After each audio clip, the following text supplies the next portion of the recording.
Brianna Hennessy, Canoe. Both my parents played national level football for over a decade each. So I grew up in a jolly jumper on the side of a football field. Being an elite athlete, I guess, has been the biggest part of my identity my entire life. So I grew up playing AA ice hockey, ball hockey at the national level. I played 8 years of competitive soccer until I was getting too aggressive and getting carded too often. So I changed over to rugby. So I did able-body rugby at the provincial and national level as well.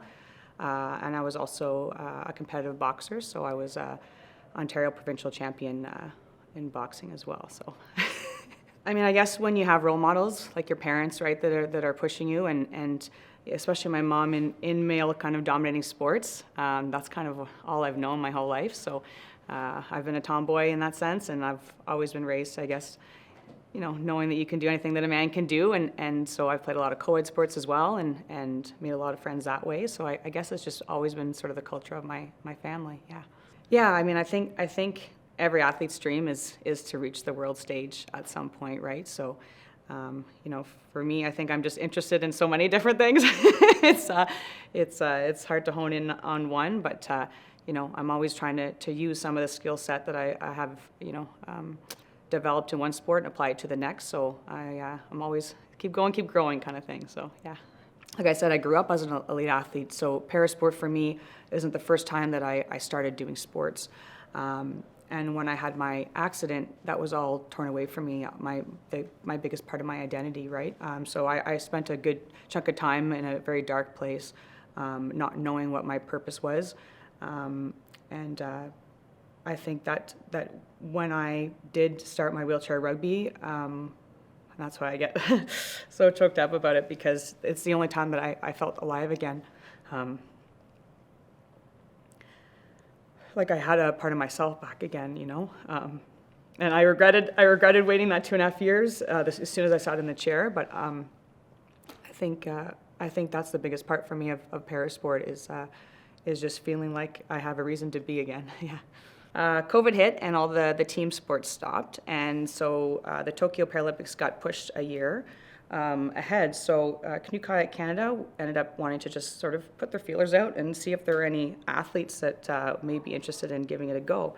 And so through the Canadian Sport Institute, there's just some connections that way, and Mel Lacroix from Wheelchair Rugby reached out and said, you know, do you want to try, you know, a paddle sport? And honestly, I've only done contact sports. I've never done any paddle sports. I've never done anything on the water, you know. And I said, okay, I'll give it a try. So I went down to the Otter River Canoe Club, and I showed up, as I always say, on my coach Joel Hazan's doorstep.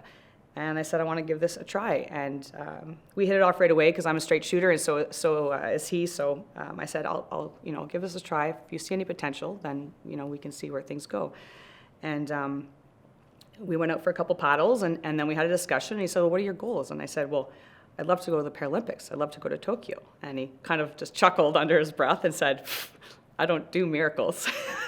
And so we said, okay, well, we can start the process, and maybe we can get to Paris. And I mean, I could go on about our adventure so far, but it's been an absolute whirlwind, I guess, in the last couple of years now, and we were able to qualify for Tokyo. And go to the games together, you know, as a dynamic duo. So it's been hitting the ground running ever since. I mean, our team is absolutely blown away by the performances of last year. We double medaled at every international event, so in 2 sports last year. And yeah, I went from 5th and 8th in Tokyo in canoe and kayak to a silver in canoe at World Championships and a bronze in kayak. So our team is running podium times for Paris right now, and we still do have 2 seasons ahead of us.